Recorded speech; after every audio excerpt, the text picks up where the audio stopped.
what we think.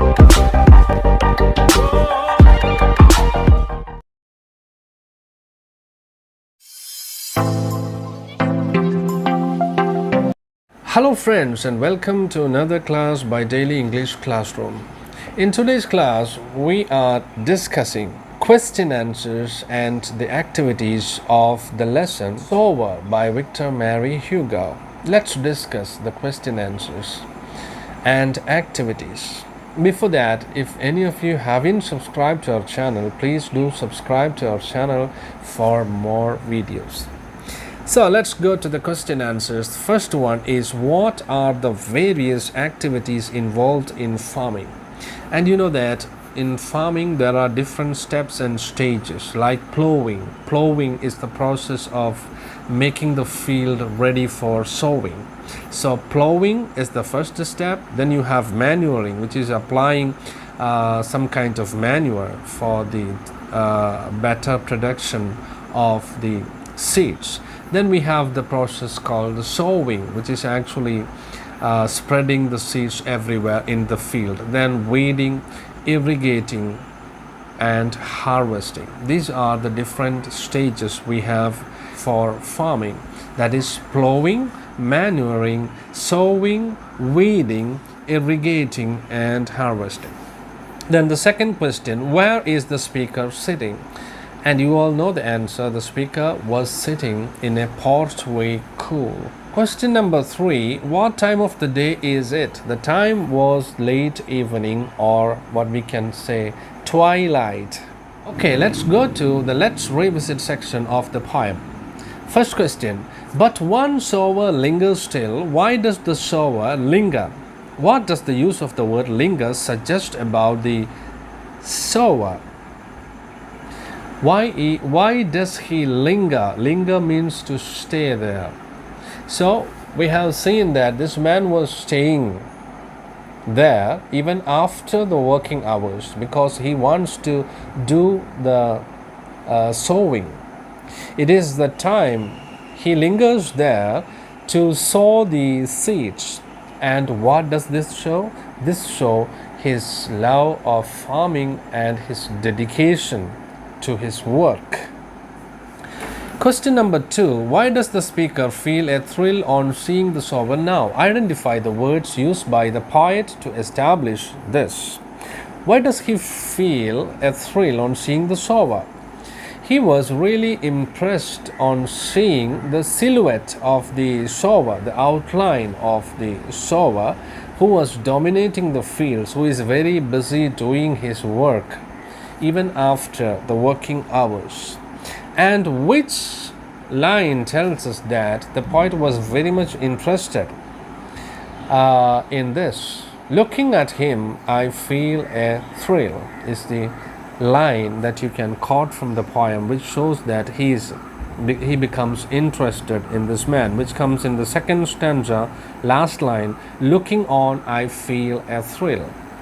Question number 3, how does the sower go about performing his task? He is walking, he is striding in the field to and fro, to the front and then coming backwards to and fro. He is moving to and fro, and in his hand there is the precious seeds, and he scatters the seeds everywhere. Question number 4, in normal circumstances, pearls, diamonds, and rubies are referred to as precious. In this poem, grain is referred to as precious. Why does the poet consider grain precious? So in this poem, the poet uses the adjective called precious. Precious means very valuable. Why did the poet use this word with the seeds? And the answer is very clear. The grains are growing from these seeds. These grains will become corn and provide us food and keeps us alive. So it is very precious. Question number 5. The poet speaks of the sower as old and in rags in the beginning of the poem. How does this opinion change towards the end of the poem? Pick out the lines from the poem. So at first the poet is talking about the sower as poor in rags, etc. But later on, he changes his attitude and he feels very proud of this man, and he even feels that this man is very high and tall and even to touch the starry skies. So there is a change in attitude towards the end of the poem. At first, he was just looking at the man without much feeling. Then later on, he feels great admiration, love for this man. The sower grows in stature, and the poet seems to respect him more for what he does. And the lines that you can quote from this poem are this: now his gestures to mind's eyes are august and strange. His height seemed to touch the starry sky. So at first he is just looked at as a farmer, a poor man in rags, but later on he looks like a giant who is as tall as the sky. That shows the change in attitude of the poet. Then question number 6, bring out the contrast between the poet and the sower. So what is the comparison between the poet and the sower? The sower is doing his duty and the task is set, and he is sowing the seeds, very busy with his work, whereas the poet is sitting idly in the porchway and watching. So these two people are opposite in their attitude. The poet is sitting idle watching the sower, whereas the sower works hard even after twilight had set in and everyone has gone home. Then let's go to the textbook activities. Question number 1. Some words are given in your textbook and you have to find out the rhyming words from this poem. So there are lots and lots of rhyming words. In fact, there are 2 pairs of rhyming words in every stanza, and it rhymes A, B, A, B. The rhyming words in this poem are lance, stands, still, thrill, deep, reap, plain, grain, wide, stride, night, hide, eyes, skies, etc. So there are lots of rhyming words in this poem, and the rhyme scheme of the poem is A, B, A, B. Then question number 2, locate word pictures used in the poem. What are the word pictures that you can get from this poem? Shadows shoot across the land, marches he along the plain, to and fro scatters wide from his hand precious grain. All these are word pictures used in the poem. Question number 3, seem to touch the starry sky is an example of alliteration from the poem. Pick out other examples from the poem.